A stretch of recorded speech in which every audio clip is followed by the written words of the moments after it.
City Central and Terminal Public Market Project bukas para sa mga investors. Mas matahom nga Iloilo Terminal kag Central Market ang nagasugata subong sa mga manugbaligya kag bumalakal. May bago nga mga suga nga ginpahamtang sa Terminal Market, samtang ginkaayo naman ang atop kag drainage sa Central Market. Apang wala diri nagadulog ang pag-uswag nga luyag matabo sang lokal nga panguluhan. Agud mas makabulig sa mga magagmay nga manugbaligya kag magbukas ang iban pa nga negosyo sa duwa ka mga merkado publiko, ginbuksan sang syudad ang Iloilo City Central and Terminal Public Market Project. Ginpasulod na sa PPP, no? And nagapangita na subong sang possible investors both for Iloilo Central Market and the Terminal Market, either bundled or individually kung sino interesado, because gina-offer na sa mga investors subong sang PPP center. Nagpatigayon man ang Public-Private Partnership Center kaupod ang syudad sang market sounding activity para sa mga interesado nga mga investors. Umpisa Abril 21 tubtob Abril 30 subong nga tuig ang nasambit nga aktibidad. Isa sa ginatanaw sa proyekto nga pagadugangan ang mga call centers o kung magpatindog sang multi-level parking area. Well, ang isa, no, ang isa tagid nga kinahanglan gid subong mga buildings para sa call centers. So, ang ina nga mga public market, pwede na i-maintain natin public market sa dalom, pero ang mga succeeding floors, pwede mausar para sa call centers, no? Or para sa parking, pwede man kay kinahanglan gid naton parking dire. So, ini nga project, feasible gid ini kaayo. And hopefully, may mga interesado sini. Ginpasiguro man ni Mayor Jerry Treñas nga wala sang dapat kabalakan ang mga market vendors sa tiun magasugod ang proyekto. Why di sila dapat kabalakaan?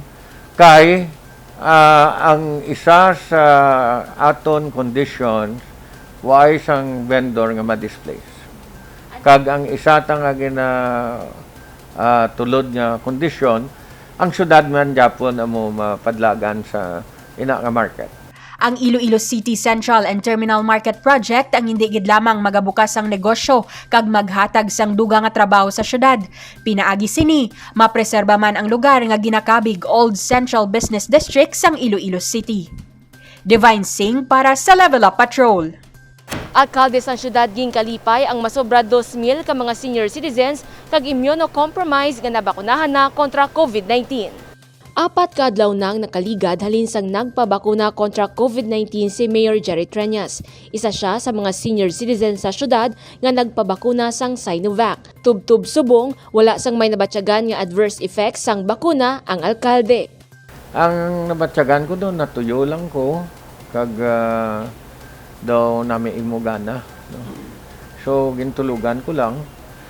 After a while daw, ay naman ka ginabatsyag, no? Sa, like, subong, okay naman ako daw, ay naman ko na batsyag nga iban.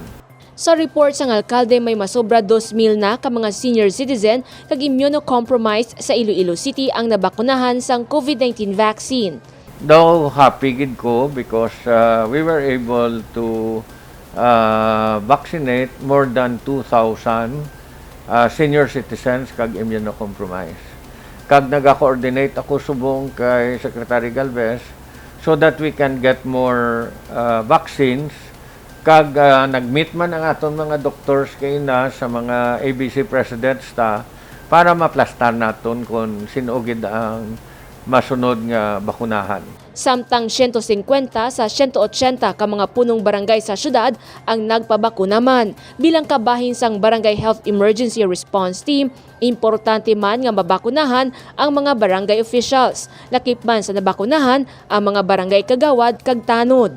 Ginapananaw sang syudad ang kaping 400,000 ka mga residente kag nagatrabaho sa Iloilo City ang mabakunahan kontra COVID-19. Gani padayon ang apila sang alkalde sa publiko nga magparehistro.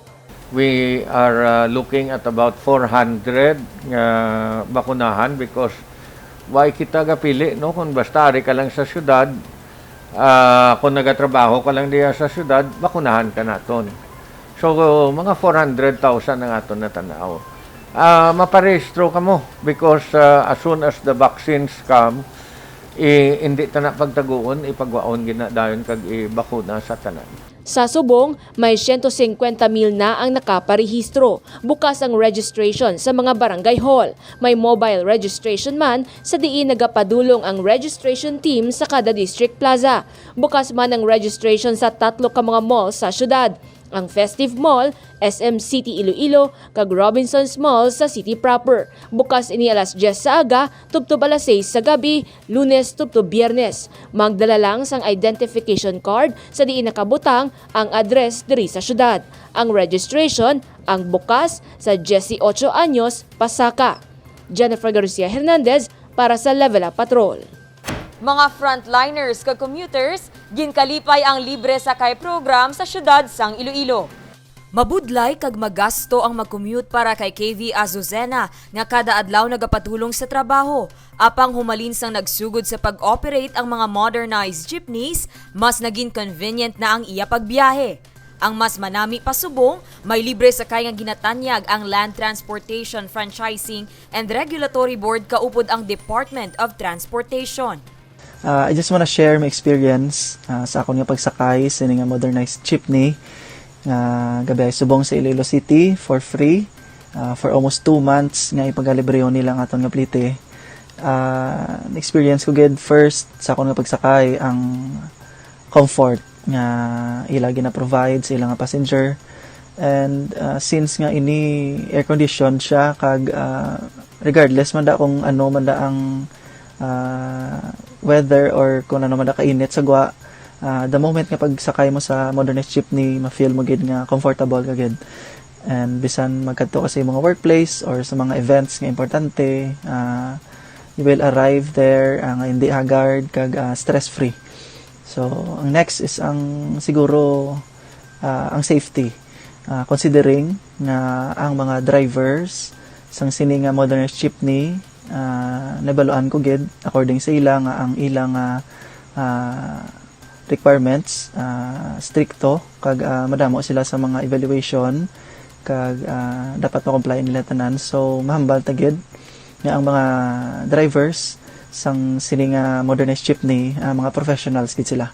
They have undergo sa mga several nga mga trainings and evaluations. And lastly is siguro ang safety in a sense nga closed gid ang modernized jeepney, no matter what happens sa gwa, bisan ga bagyo pa na or ano kakatabo da, you will feel secured ka sa sulod because closed gid siya tama. Para lang kuntani sa mga authorized persons outside residence ang libre sakay. Apang sa kaluoy sang iban nga mga driver sa mga hindi apor, ginapasakay na lang ang mga ini. Gani mensahe ni KV sa iban nga mga pasahero. My advice sa mga commuters to be friendly and also to be grateful, especially sa mga drivers and operators nga ga-operate sa modernized jeepney. I hope nga maging thankful kita sa ilang service nga gina-render sa aton. We all know nga hindi ini mahapos. Kay kung wala sila, hindi kita kalabot sa aton nga destination. Suportado sang alkalde ang libre sakay program. Ang mga modern jeeps ni ginarkilahan ni sang aton DOTR, LTO, LTFRB para nga makahatag sila sang libre sakay sa aton mga pumuluyo. Theoretically, may priority para sa mga apor, pero bisan sino lang pwede ka sakay dira, no? And kadako gid na buligan, gapasalamat gid kita sa DOTR, sa LTO, sa LTFRB sa ini nga manami nga programa para diri sa aton sa syudad sang Iloilo.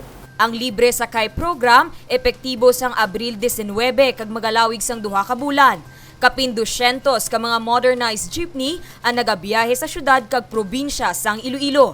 Kada jeep may napulo nga passenger capacity. Dane Raffles para sa Level Up Patrol.